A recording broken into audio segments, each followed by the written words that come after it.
अस्सलाम वालेकुम व्यूअर्स, मैं हूं जाहिद तनोड़ी एडवोकेट। आप देख रहे हैं law and the lawyer.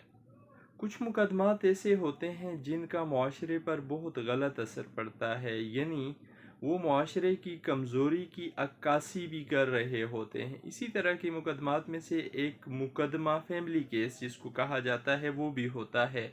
Family case न सिर्फ दो ज़िंदगियों, दो ख़ानदानों पर असर डाल रहा होता है, दो ख़ानदानों की ज़िंदगियों पर, उनके बच्चों पर असर डाल रहा होता है, बल्कि पूरे मुआशरे पर भी इसकी एक मनफी छाप पड़ रही होती है। इसी चीज़ को महसूस करते हुए पाकिस्तान में फैमिली लाज को स्पेशल लॉ का दर्जा दिया गया और एक ख़ास कानून बनाया गया ताकि फैमिली मुकदमात जल्द फैसला हो सकें, जल्द लोगों के मसाइल का हल निकल सके और इनकी रंजिशें, इनकी कुदूरतें कम हो सकें। पाकिस्तान में जो राइज फैमिली कवानीन हैं, इनमें फैमिली कोड एक्ट 1964 है, family Muslim family law ordinance 1961 है।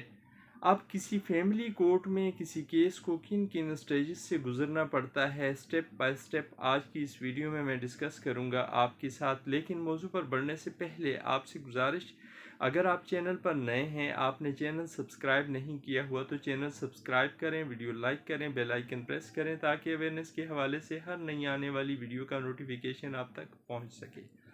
व्यूअर्स, अदालतें भी कोशिश करती हैं और कानून बनाने वाले भी कोशिश करते हैं कि कवानीन पर अमल भी हो और कवानीन मुफीद भी रहें मुआशरे के लिए। इसलिए हर वक्त कोशिश हो रही होती है, लेकिन थोड़ा सा मुआशरे की अपनी कमज़ोरी भी होती है। थोड़ी सी कमज़ोरी हमारे पार्ट पे, वकला के पार्ट पे भी होती है और लिटिगेंट्स के पार्ट पे भी होती है कि कानून का उस तरीके से फ़ायदा हम हासिल नहीं कर पाते जिस तरीके से होना चाहिए हमें।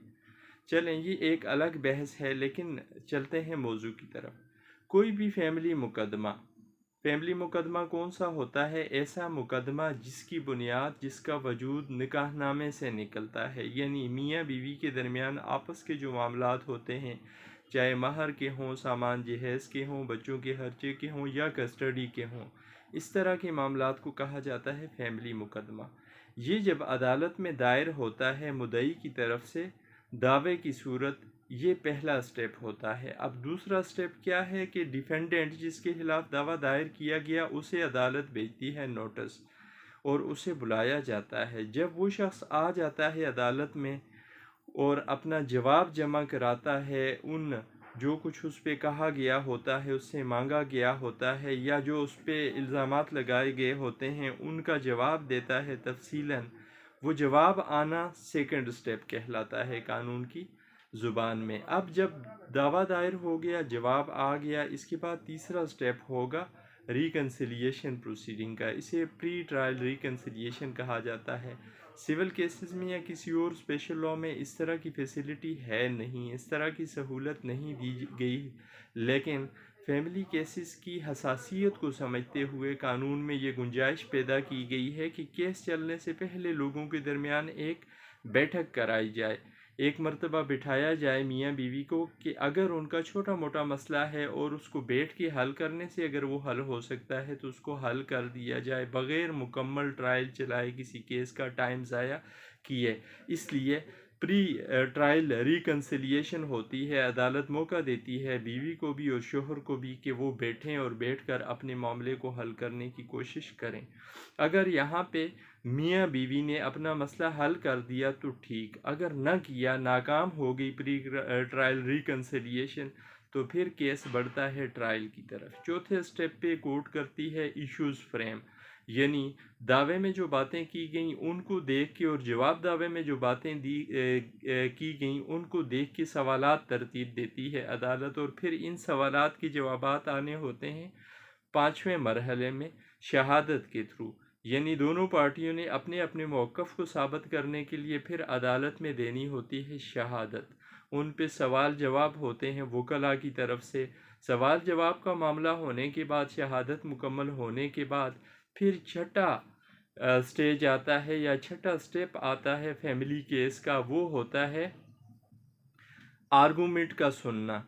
अदालत आर्गूमेंट सुनती है और बाज़ औक़ात आर्गूमेंट से पहले भी अदालत एक मौका दे सकती है फाइनल स्टेज पे रिकन्सिलिएशन की, कि शहादत आ गई, सबूत आ गए सारे, फिर भी अगर फ़रीक़ैन को समझ आ गई है तो अदालत उनका मज़ीद टाइम ज़ाया नहीं करना चाहती या नहीं करने देती। इसलिए कानून में ये गुंजाइश फिर दी गई है फैमिली लॉज़ में कि एक मरतबा फिर मुसालिहत कराई जाए उन लोगों की।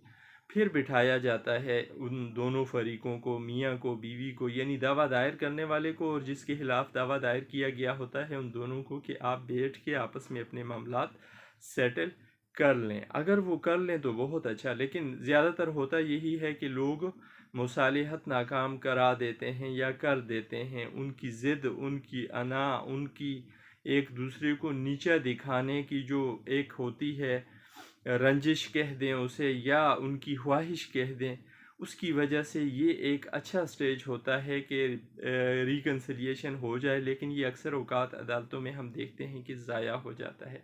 अब रिकन्सिलिएशन ख़त्म हो गई, केस का डिसीजन आना है, अदालत बहस सुनती है और बहस सुनने के बाद अदालत उसका फ़ैसला दे देती है। बाज़ औक़ात बहस सुन के भी अदालत रिकन्सिलिएशन प्रोसीडिंग करवाती है और फिर उसके बाद फ़ैसला दे देती है। ये थी आज की वीडियो जिसमें हमने एक फैमिली ट्रायल को स्टेप बाय स्टेप, यानी केस दायर होने से लेकर केस फ़ैसला होने तक किन किन मराहिल से गुज़रता है और क्या क्या होता है, ये तफसील बयान की। उम्मीद है वीडियो आपके लिए मुफीद रहेगी और आपको पसंद भी आएगी। आखिर में गुजारिश, अगर आप चैनल पर नए हैं और आप चाहते हैं कि इस तरह की मालूमाती वीडियोस के नोटिफिकेशन आप तक आते रहें और आप मुस्तफ़ीद होते रहें, तो फिर चैनल आपको करना पड़ेगा सब्सक्राइब, बेल आइकन प्रेस करना पड़ेगा और वीडियो लाइक करनी पड़ेगी। थैंक्स, अल्लाह हाफिज़।